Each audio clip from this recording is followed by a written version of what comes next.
Here we are at Chiasson's office in the southeast corner of Lamec Island, just north of Shippagan.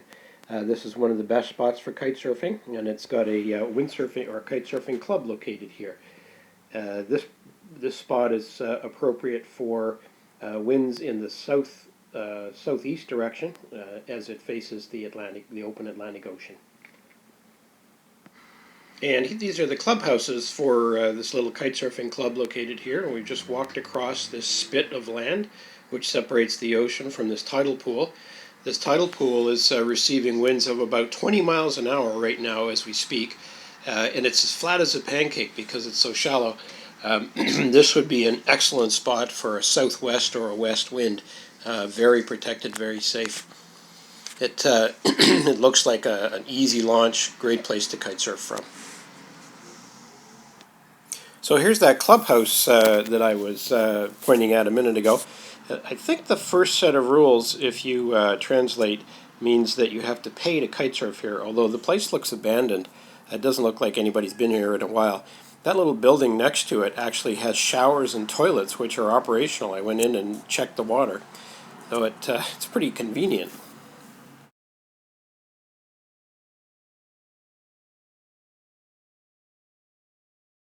And by the way, we have a west wind today, which means that Chiasson's office on the ocean side will be good on an east wind with a little bit of south in it, maybe a little bit of north. And then the tidal pool would be good for a west wind or a southwest or a north wind. So I've just driven a little bit north of Chiasson's office. I'm on the southeast side of Lamec Island. To get to this road and to Chiasson's office, as soon as you go over the lift bridge from Shippagan into Lamec Island, take a right-hand turn, the first right, and follow the road out to here. This is another beautiful location. This is Oceanside. The next stop is France, I think. You notice there's no kite surfers here. I suspect that if this was Cape Hatteras on June the 17th,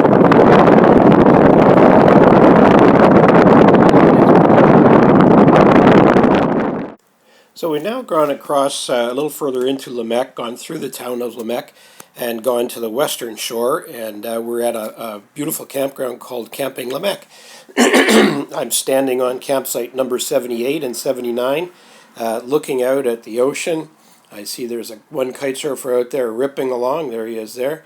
This is a beautiful campsite. There's the facilities right there with toilets, showers, and by golly, there's a swimming pool right there. This is $22 a night. Not a bad deal when you can rig your kite about 50 feet from your tent. We've now gone a little further onto Lamec Island. We're going up the Acadian Coastal Drive and made it to Point Canot, C-A-N-O-T, and took Baie de Chaleur Drive towards the coast. And we're now looking at some great flatwater kiting on the ocean. The wind is coming straight on shore. This coast is facing the west, so we have a great west wind. And right at this location, there's a company that rents cottages. And in fact, I've rented one, and the cottage is about 50 feet from the ocean. There's a whole set of these cottages. There's the little yellow one that I've rented, a little studio cottage for $600 for the week. But a little further up the lane there, you see a two-bedroom cottage that can be had for $700. This looks like one of the most idyllic flatwater kite surfing locations I think I've ever been to, and some of the most consistent wind right here.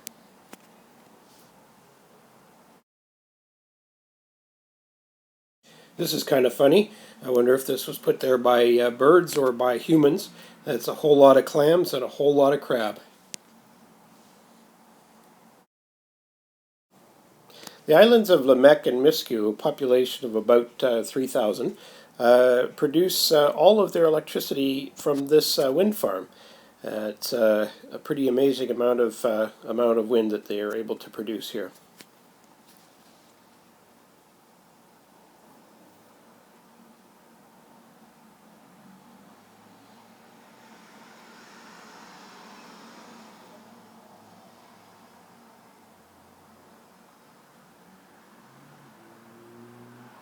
We've continued now further north past Lamec to the island of Miscue, going up Highway 113, the only highway on these islands, and we're at what I would consider to be the best wave spot we've come across so far. This is a west-facing shore. You get to it by going to Vibert Road along about 2/3 of the way up the island, and then taking Paradis du Campers, and you end up at this place at the end of the road. Excellent surf riding, lots of space between the waves, and each wave is about 3 to 4 feet high. Absolutely spectacular kite surfing and a great launch.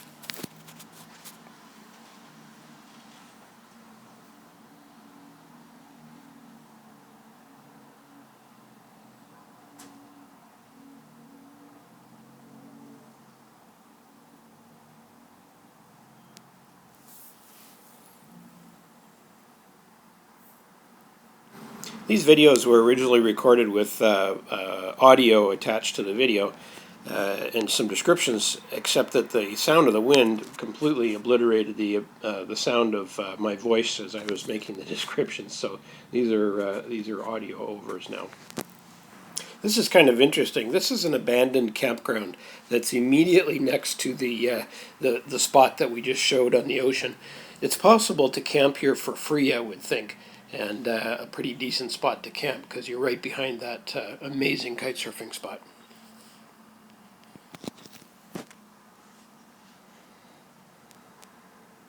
We're now at the very north end of Miscue Island, and this is as far north as we can go.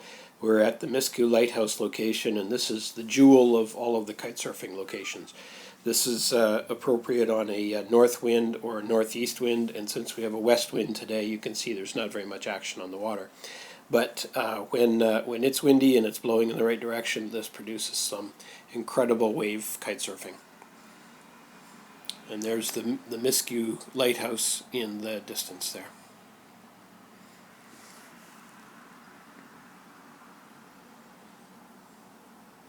And here's a great bonus I wasn't expecting to find. This is, of course, the Miscue Lighthouse, and here is the Lighthouse Cafe. And the Lighthouse Cafe has a great selection of beers. It has a nice little patio in behind you can't see right now. And it looks like it's got some lobster rolls and some lobster club sandwiches and all sorts of yummy things. So I'm back to the Point Connaught place we were at a little while ago, and by golly, we finally found some kite surfers in this paradise. I'm standing on the back porch of the little cabin that I've rented, and I have all of this for the next week for $600. Not the biggest place in the world, but pretty cozy, and you can spit on your kite when it's sitting on the beach. If you'd like to rent one of these little spots, get in touch with Chalet des Vacanciers and ask for Adrian Noel or Kim at 506-336-7788.